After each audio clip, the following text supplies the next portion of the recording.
How to do an 11 house deal and make over $300,000 even if you are brand new. That's the topic of today's show. This is Todd Toback, and I want to welcome you to the No Limits Real Estate Investing Podcast. But before we jump into today's show, and actually this is a real life, on the street, a real deal interview with Joseph and Ryan here again, if you've heard them on the podcast before.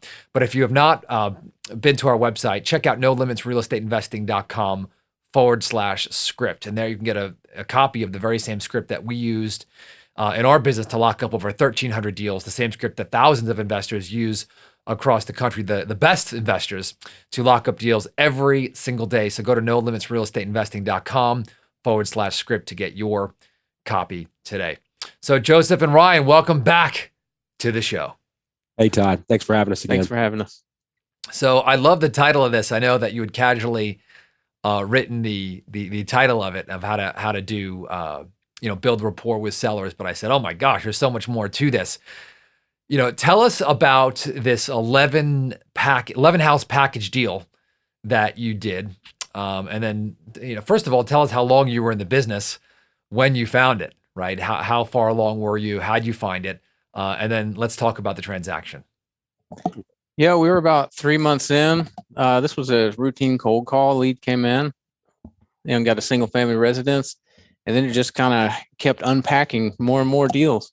Yeah. I think the initial conversation with the seller went great. We hit it off. He's just a normal guy that's been investing for a long time. And he just kind of wanted to get out of being a landlord. So we kind of hit it off, was able to close quickly on that first deal, and it just led to his other partners bringing us more deals, which led to a four unit. Well, let me stop you there because there's so much more to unpack, right? So yeah. So first of all, you got this from a cold call, is that right? Okay. Yep. And is this where when you guys were cold calling yourself, or you had hired an agency at that point? I think Ryan made that cold call. Yeah, we were cold calling the absentee owners list back then. Okay. Yep. So just vanilla. So absentee owner, tenant owned, or I'm sorry, a landlord owns a rental property. Ryan, you call them flat out of the blue, got the lead. Did he sound like super motivated? What was the kind of conversation like? Not really. A typical savvy investor. He just wanted to try to get us to name a price first. And when we finally got to price, nothing was good enough for him, but we finally got the deal. He was good. It was a really good relationship too, because he was coaching us along the way too. He was about 40 years ahead of us in his investing journey. So he'd take the time to spill, some of that wisdom that he gained from the years. Okay. So this is really interesting because you said something that, if a newbie or someone who's trying to get started or they've done a few deals, it sounds like you're talking to someone and they sounded sophisticated. Yeah. And I can tell you that when many new wholesalers or real estate investors get on the phone and someone sounds sophisticated, they're almost like, okay, this is not a deal, right? Yes. I want to get off the phone.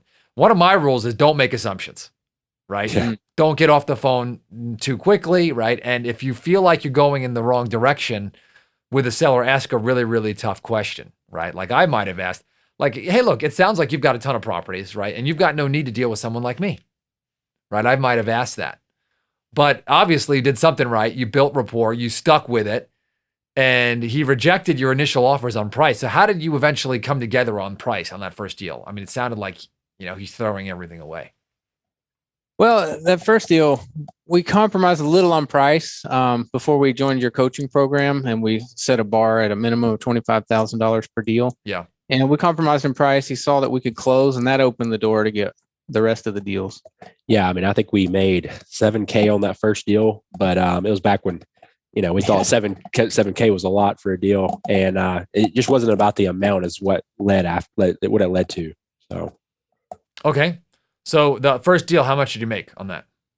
$7K. Okay.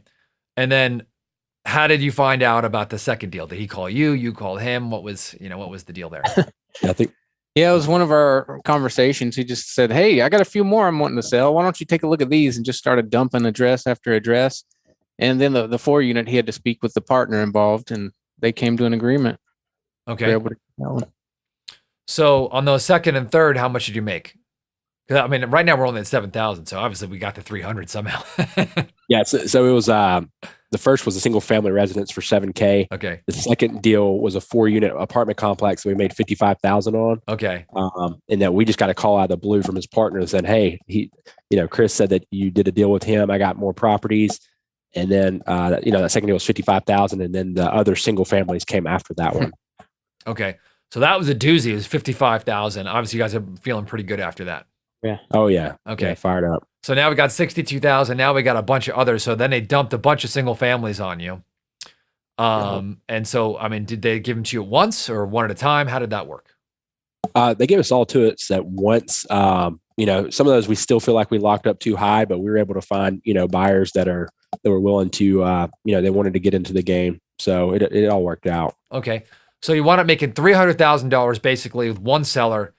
Basically one transaction. It sounds like you had a little bit of complexity than the dispositions had. I remember talking about this deal kind of moving some of these, but I mean, that's pretty amazing. I mean, $300,000 on one transaction. You're 3 months in, looking back on it now, right? What were some of your lessons learned? What would you have done differently?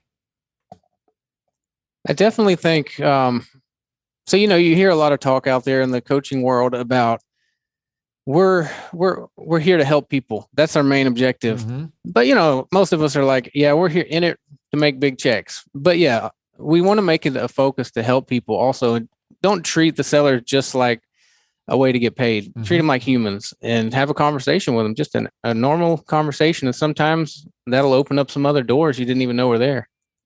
Absolutely. How about you, Joseph? Yeah, I think like Ryan said, you never know what that deal will lead to. You got to, it might not go perfect, but as long as you're putting that action in and you're, working hard to get the deal moved, something bigger might happen. So. Okay. So here's a question. Where is that seller right now? Have they sold everything? Do they still have inventory? Yes. So a funny thing, we were just going after 18-unit apartment complex of his. And we didn't get it, but he called us out of the blue trying to sell that to us as well. Yeah. So that's another key lesson. Make a plan to follow up on your leads that you close properties with, especially if you are aware that they have more properties. Right. Definitely. So let me give you two pieces of advice here, if that's okay. Yes. Number one is, has that 18-unit closed with somebody else or no? It has, unfortunately. Closed. Okay. So did you learn? Did you offer too little, too much? What happened there?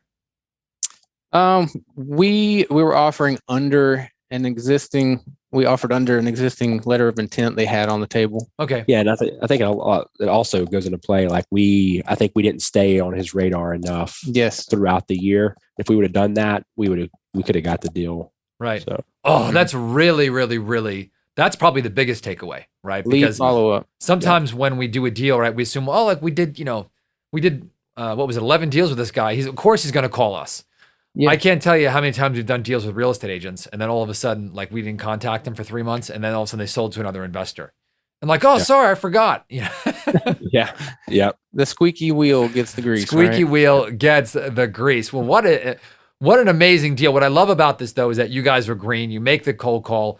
You're talking to a seller who sounded sophisticated, right? You got your foot in the door with a $7,000 deal, then 55, and then another $240K in revenue, in another, 2-3 months?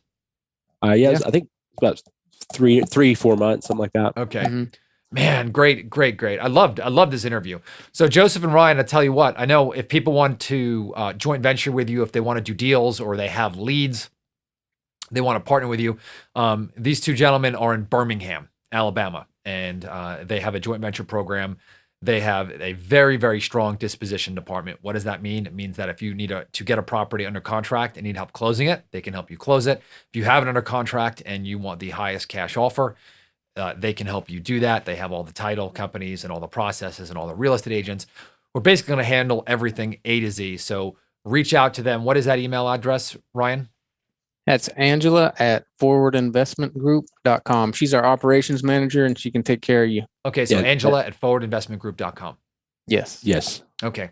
Well, thank you so much, gentlemen, for being on the show. Remember to go to nolimitsrealestateinvesting.com/script to download that script today. And I will talk to you on the next episode.